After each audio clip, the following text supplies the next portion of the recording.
학교 담장 넘다가 잡혀서 교문까지 오리걸음 해보면 정말 하늘이 노래지는데요.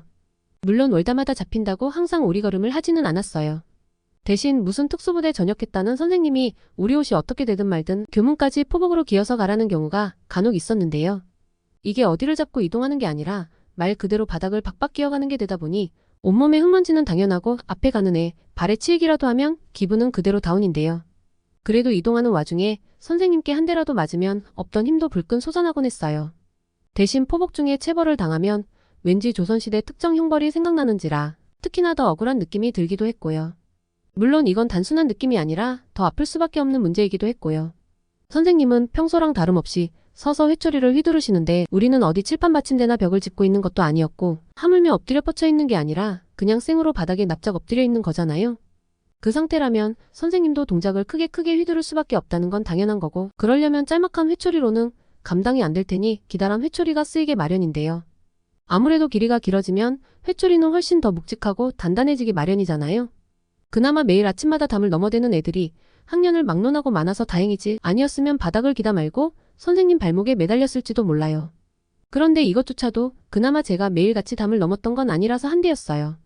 진짜 지각하는 애들은 거의 매일같이 지각을 했었고 그 중에서도 담을 넘었던 애들은 거의 언제나 담을 넘었었어요. 그게 너무 습관이 되어서 그냥 교문으로 들어가면 지각이 아닌데도 담을 넘는 애들도 있었어요. 아마 그런 애들 중에는 교문으로 들어가면 복장이라던가 하는 걸로 걸리는 경우도 있었겠죠. 그런데 지각했다고 학교 담벼락 넘어봐야 어차피 어지간하면 선생님한테 잡혀요. 학교 구조가 직사각형인데 담장 모서리에 한 분씩 2명만 지키고 서 있어도 우리가 넘을 수 있는 학교 담벼락 전체가 커버 가능한 상황이었어요. 게다가 이때 우리는 좀 순진한 측면이 많이들 남아있던 상태였던지라 담을 넘다가도 선생님이 거기 서라고 하면 정말 선생님이 오실 때까지 가만히 있었어요. 어떻게 생각하면 한 번쯤은 도주를 시도해 봄직하지만 일단 선생님한테 지목을 당한 순간 예외 없이 고개를 숙이고 선생님을 기다렸어요. 물론 이게 단순히 우리가 순진하고 멍청해서만은 아니었어요. 그런 곳에서 감시하는 선생님들은 주로 체육 선생님처럼 체력이 좋은 선생님들이셨는데요. 우리가 어설프게 도주해봐야 금방 잡히곤 했어요. 그리고 선생님이 멈추라고까지 했는데도 도망치다 잡히면 괘씸죄가 적용되었는데요. 그런 애들은 진짜 그걸 지켜보는 애들조차 겁에 질리게 할 정도가 되었어요. 분명히 도망가던 애가 겁에 질려서 멈췄는데도 달려오는 힘으로 애를 넘어뜨려요. 그리고선 따로 경고 같은 것도 없이 일단 회초리부터 휘두르시는데요. 묵직하고 둔중한 회초리일 때도 애가 끄끄대는 소리만 내면서 겨우 버텼어요. 그게 분위기상 무슨 대역죄인이라도 된 것 같은 거여서 선생님 앞에서 감히 아픈 척을 할 수도 없었어요. 그나마 할 수 있는 거라곤 재빨리 몸을 뒹굴어서라도 엎드리는 거였어요. 물론 그 와중에 제대로 엎드려 뻗치는 자세를 잡는 건 사치에 가까웠어요. 그래도 어떻게든 벌받는 자세를 잡는 신용이라도 해야지 선생님도 적당히 하다가 멈춘단 말이에요. 물론 그 적당히의 기준은 선생님이 정하기 나름이겠지만 그 정도의 노력도 안 하고 그저 웅크리고만 있으면 끝이 나지를 않았어요. 물론 바닥에 웅크리고 혼이 났다고 뒤에 단체로 받아야 하는 벌이 면제되지도 않았어요. 이렇게 따로 벌을 받기도 전부터 혼난 애들은 선생님들한테 단단히 찍혔었어요. 선생님들 말 들어보면 학생들을 감정에 치우쳐서 체벌하는 게 당연히 학생들에게 할 만한 짓이 아니라는 것 정도는 알고 계시더라고요. 그런데도 매일같이 학교 담벼락을 넘어서 도망치는 애들을 보고 있으면 그게 도저히 참지 못할 그런 기분이 든다고 하시더라고요. 선생님이 화가 나서 회초리 휘두르거나 하는 게 정상적인 벌은 아니잖아요.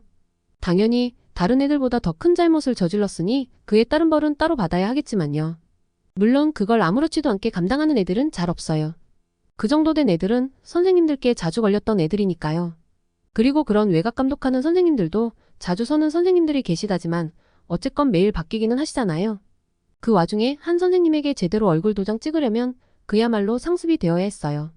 그랬으니 선생님 눈에 한번 들었던 애들은 그 취급도 달랐어요. 그리고 이런 애들이 좀 많이 합류한 날이면 무난하게 오리걸음으로 이동할 것도 다 같이 바닥을 기어서 이동하는 포복을 하게 되는 날이기도 했어요. 그나마 다행이라면 계단을 내려가는 구간까지 포복을 시키지는 않는다는 거였어요. 그래도 계단을 내려가는 순간 엎드려 뻗쳐가 아니라 포복을 위해 아예 바닥에 엎드리라는 말을 들으면 누구나 안색이 바뀌었는데요.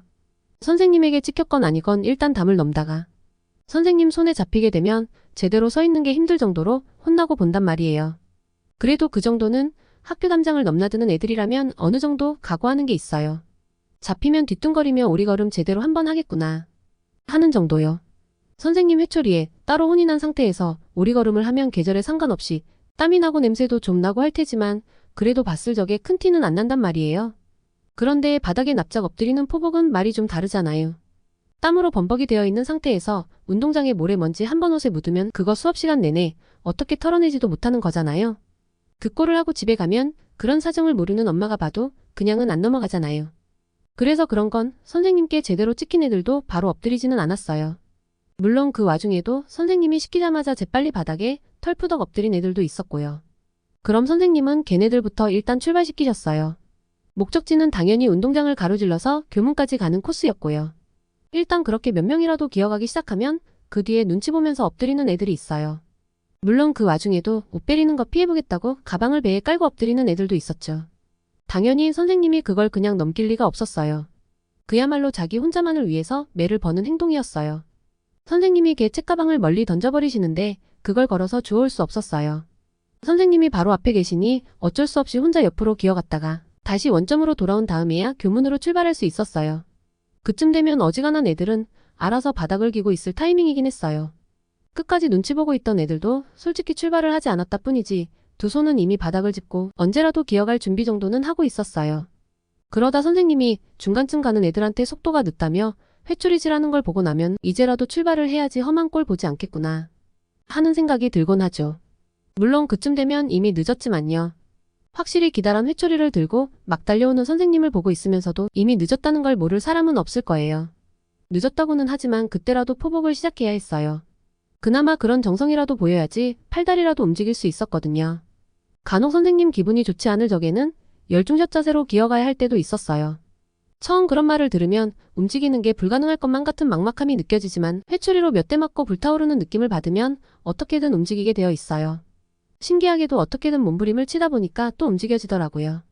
그런데 맨 나중에 엎드린 그룹은 벌을 아무리 잘 받아도 선생님의 회초리를 피할 수가 없었어요. 열중샷 자세로는 두 팔 두 다리를 움직여서 기어가는 애들을 따라잡을 수 없잖아요. 그러면 이동하는 내내 맞을 뿐이었어요. 그나마 회초리를 든 선생님은 한 번뿐이셨고 우리는 여러 명이었죠. 그리고 선생님은 우리만 관리하는 것도 아니었어요. 선두가 좀 늘어진다 싶으면 기어이 잘 움직이는 애들에게 매질해서 독촉하셨어요. 그럼 뒤에 남은 우리는 어떻게든 기어서 그걸 따라잡아야 했어요. 솔직히 선생님이 시키는 대로만 해서는 도저히 따라잡을 수가 없었어요. 선생님이 선두에 있는 애들 조진다고 걸어가실 때라던가 좀 떨어진 곳 애들한테 회초리질하고 있을 적에 솔직히 몰래 일어서서 좀 따라붙곤 했었는데요. 어차피 선생님이 시키는 대로 조용히 기어만 가고 있어도 혼이 났을 거예요. 그나마 안 들키고 조금씩 따라붙어 놓으면 가볍게 걷어차이는 선에서 끝나기도 했어요.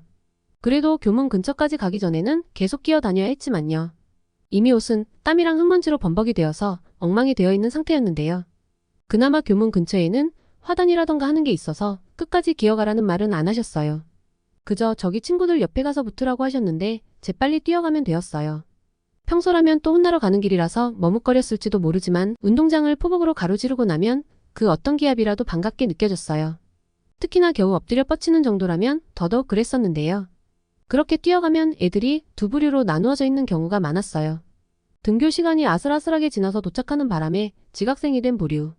그리고 복장 불량으로 걸렸거나 좀 많이 늦어서 잡힌 지각생 부류.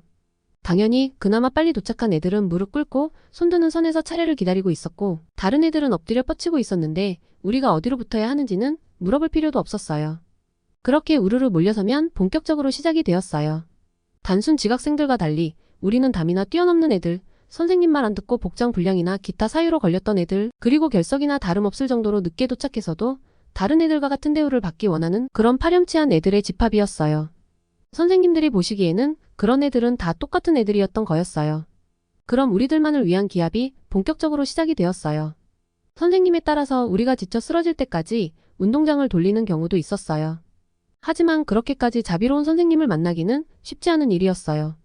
그 자비로우신 선생님이 그날 기분까지 좋으셔야지 가능한 일이었거든요. 어지간하면 운동장까지 갈 것도 없이 그 자리에서 기합을 받았어요. 앞으로 취침 뒤로 취침 같은 걸 연속으로 1, 2분만 받아도 체력이 떨어지는 건 순식간이었어요. 이걸 무슨 시간을 정해두고 한 게 아니라 그냥 우리가 지쳐 쓰러질 때까지 했던 것 같아요. 입에 침을 흘리며 핵객들 정도가 되면 엎드려 뻗치는 시기였어요. 그나마 그게 쉬는 자세였는데요. 당연히 엎드리는 순간 팔이 후들거려서라도 자세가 제대로 안 나왔어요. 그리고 선생님은 그걸 곱게 넘어가 주시지를 않으셨어요. 우리를 그 상태로까지 몰아붙여 놓고 운동장으로 줄줄이 데려가셨는데요.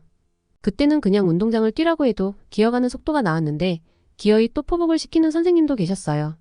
뭐 포복을 하지 않는다고 하더라도 교실로 돌아갈 때가 되면 대부분 비슷한 꼴을 하고 있기는 했지만요. 그래도 다행인 건 수업 시작하기 전까지는 교실로 갈 수 있다는 거였어요.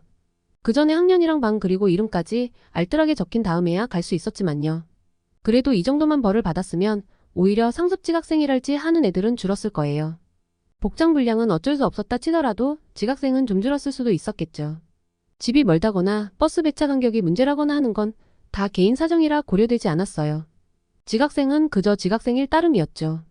그런데 그렇게 선생님께 기합받을 것 다 받고 교실로 들어갔는데 아까 담장 뛰어넘었을 때 같이 넘었던 애들 중에 안 걸린 애들이 자기네들 자리에 앉아있는 걸 보면 갑자기 열이 확 뻗치는데요.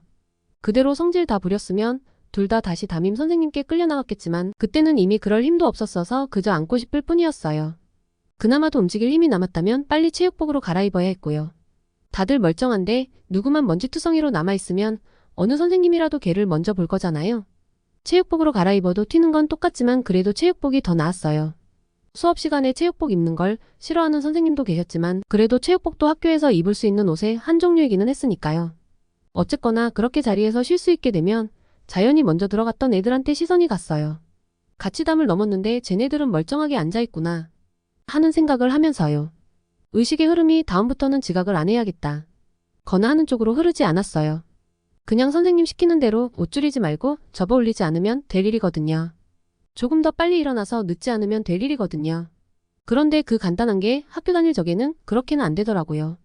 그래도 저는 그렇게 구르고 나면 한동안은 노력했었어요.